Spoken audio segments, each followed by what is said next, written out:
Andy Murray out of US Open after coming up just short an epic 5-set first-round showdown with world number 3 Stefanos Tsitsipas. In the city that never sleeps, the man who never gives up reminded New Yorkers last night of why he was once their champion.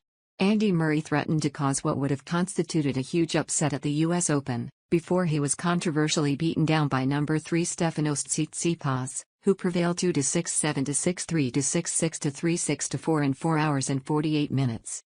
With every beautifully timed groundstroke and cleverly changed angle, every rant at himself and his box, this was time warp Murray as he transported himself back to where he was at his peak 5 years ago. Encounters like this, ridiculously high quality for a first round, are why he continues to play. Such was his enduring athleticism that it could easily slip the mind that he runs around with a large metal cap in his hip, the root cause of why his world ranking has slipped to a humbling 112. The deciding set followed an 8-minute hiatus during which Tsitsipas left the court, angering his opponent and leading to a time violation. When Murray then lost his serve, he turned to his support group and the word cheating was mentioned. "You know as well as I do that this is an absolute disgrace," he complained to courtside officials. "It is dangerous to rile the Scot, and Tsitsipas is gaining an unwanted reputation in the game for sharp practice." For all that, he came out swinging with his majestic backhand to secure an early break in the decider.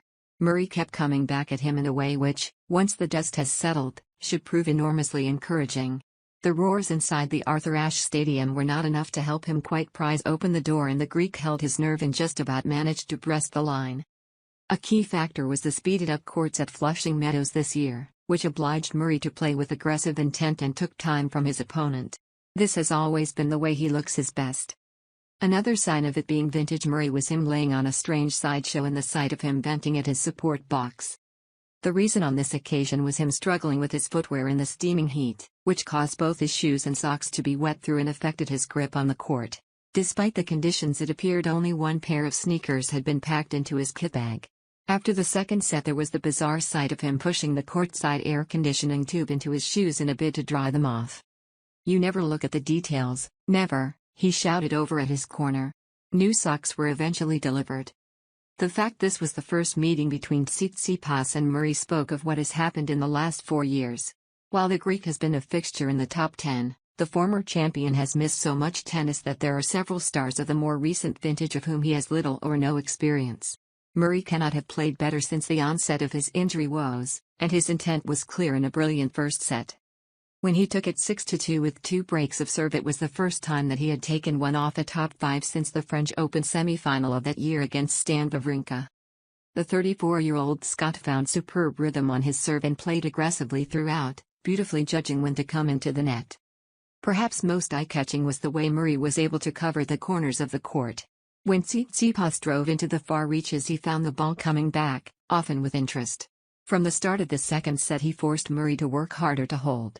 Sensibly, he cut down on the drop shot tactic of the first set, designed to test out his opponent's movement. When the first tiebreak came, he kept driving forward to wrong-foot his opponent, and then went 4-3 up with an inch-perfect backhand lob that is his signature. 2 set points were created at 6-4, the best chance being the first, which he blew with a backhand into the net. Struggling to keep his feet because his socks were so wet, he double faulted at 7-7. Giving Tsitsipas the chance he needed to level. Then came another tale of the unexpected. Murray had started to lose a little spring in his step, but at the start of the third he got off to a rattling start, securing an early break and getting more pop once again on his serve. Despite his shortage of tennis, only 7 previous tournaments this year, there was energy in the legs, and it carried him to a third set that was arguably better than the first. Again the momentum shifted. Tsitsipas had summoned treatment to his ankle after a slip towards the end of set 3, but then came roaring out in the fourth to fire winners and set up the denouement.